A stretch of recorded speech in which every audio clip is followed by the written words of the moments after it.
দেওয়া যাবে না।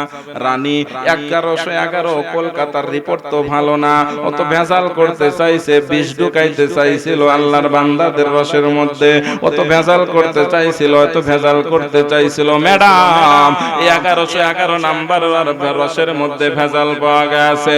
আল্লাহর কসম আমি মাদানি বানিয়ে বলছি না, ওই 1111 নাম্বার বল্লা যেটার মধ্যে ভেজাল পাওয়া যায় রসের মধ্যে, ডাক্তারদের চেকের মধ্যে ধরা পড়ে যায়, রানীর আদেশে হত্যা করে জমিনের মধ্যে ফেলে দেওয়া হয়। জবান খুলে বলা যাবে কি সুবহানাল্লাহ? আরে আল্লাহর বান্দারা এই জন্য দেখবেন বল্লার চাকের আশেপাশে মাঝে মাঝে মরা বল্লা দেখা যায়। কে কে দেখছেন হাত উঠায় দেখান। আমি মাদানি সাহেব বানিয়ে বলছি না, ওই মরা বল্লাগুলো আর কোনো বল্লা না, ওই ভেজাল করার কারণে হত্যা করে জমিনের মধ্যে ফেলে দেওয়া হয়। মুফাসসিরিনে কিরামগণ বলে একটা কর্মী বল্লা তার সারা জীবনের প্রচেষ্টায় মাত্র অল্প কয়েক গ্রাম মধু বানাইতে পারে।